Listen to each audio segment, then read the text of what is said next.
YouTubers, it's Regina. It is November 12th and this is post-op week 19, and I am one day late because it's Thursday, not Wednesday. I worked the last 3 nights in a row and I just didn't get a chance to make a video yesterday. But anyway, let me talk about what's been going on, and I have a lot to say, so I might speed up and get crazy. Last week I was up 0.2 pounds, had my menses that last week, and the few days before that I was just carbaholic, just crazy, carb crazy. But I've toned that down a little bit. The cravings obviously stopped. My menses are over, and I think I've righted some of the damage that I did. This week I am 241.5 for a loss of 1.9 pounds, which it makes me exactly 40 pounds down since surgery. So I finally hit the 40-pound mark. Yay. Next goal, of course, is 50 pounds, and when I hit that milestone, I have decided to buy myself a pair of diamond earrings. These diamond hoop earrings are really cute. I keep eyeing them at the store, and I think going for my next appointment, which is Tuesday, the 17th of November, I may actually hit my goal before Christmas of hitting 50 pounds lost. So I'm hoping to catch a Christmas sale and get them even cheaper than what they are now. What else? Oh, if you watch my videos, you know that I have to switch to all navy scrubs or all white scrubs come January 1st, 2010. So this weekend I drove out to Lancaster, Pennsylvania. They have a huge outlet mall, and I went to Eddie Bauer to buy some long sleeve crew neck t-shirts to wear under my scrubs. And with the navy scrubs or white scrubs, you can only wear white, gray, or navy. So in the winter I like to wear something under scrubs because they're really thin. So off scale victory. Look at this, people. Can you see that? Large, size large. Eddie Bauer long sleeve crew neck t-shirt. Let me show you the full view of it. It's tighter than I would wear. Like, I wouldn't wear this with just like jeans because you can see my tummy there, but it's long enough for me to tuck into my scrub pants because my scrub pants hit me right at the navel, and nice long sleeves keep me warm.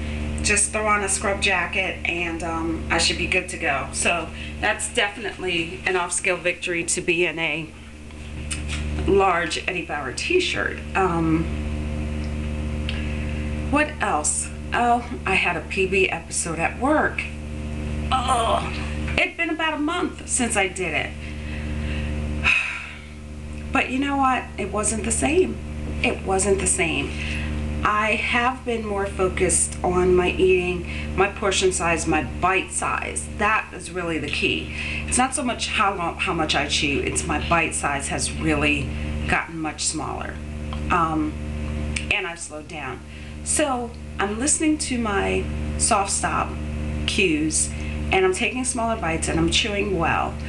But I probably should have spit out the mouthful I had in when I felt that first little soft stop, and I didn't. So what happened was I PB'd, but it wasn't foaming, sliming for 45 minutes to an hour. It was one burp, mouthful came back, which really is a productive burp, no foaming, no sliming, over, done, no pain. I was like, yes, I'm freaking learning finally not to put myself in agony for, you know, hours over 3 or 4 bites of food. So I was kind of disappointed about that, but I was also happy that it wasn't an extended episode. No projectile vomiting involved in that instance. What else? Oh, yeah.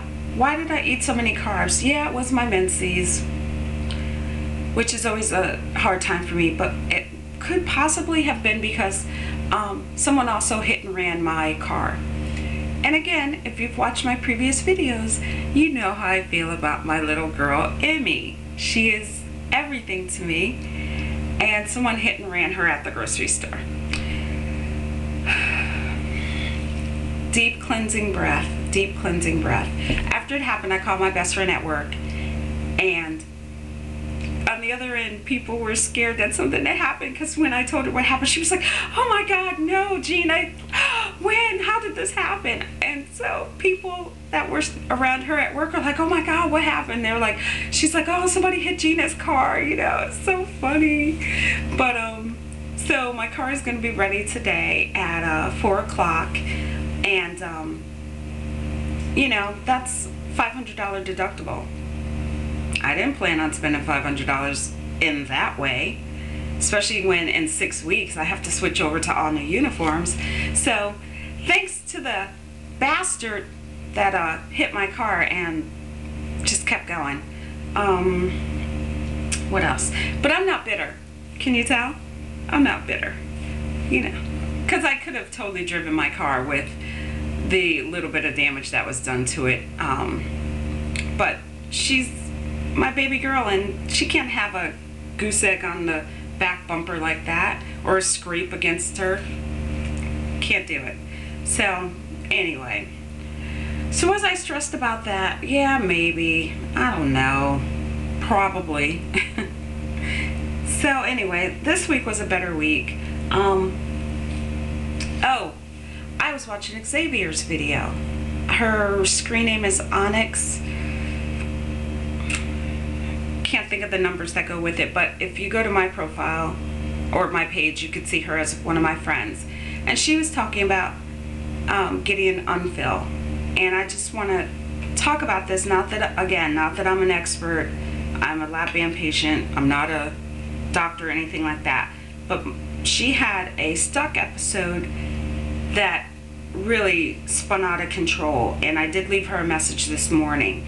If you get stuck, my doctor recommends doing liquids for the rest of the day, because once you get stuck and you irritate your stoma, which is the opening that's left from the band, it's going to swell, and it's going to keep producing all this mucus if you keep irritating it. And so you should not eat, he says, for 24 hours. Now, if you go back to my videos from my horrific stuck episode at work where I projectile vomited, I didn't eat for 2 days. I barely drank for 2 days because my throat was so sore from the retching and the throwing up that I just couldn't. I didn't want to. I was just miserable. I just felt horrible. So after those 2 days, I was able to go back and eat whatever I wanted. So if you get stuck, it's a horrible feeling. We all know it. Don't push yourself. Do liquids, do softs, but don't try real food, because it can just continue that feeling of, continue that irritation of your stoma and just make it swell to the point where you can't get liquids down. And that's a very unsafe and scary feeling. So be kind to yourselves. If you try a food that doesn't agree with you, let it go. Do liquids for the rest of the day. Try something small and slow the next day. That's probably all the time I have. I know I've been rambling and I talked about everything except Dave. And maybe I'll save the Dave story for next week's update. But yeah, probably not, because next week's update is going to be about my fill or not getting a fill, because I've lost about 14 pounds, 13 pounds since my last one. So I don't know, but there's a Dave story coming, so stay tuned for that.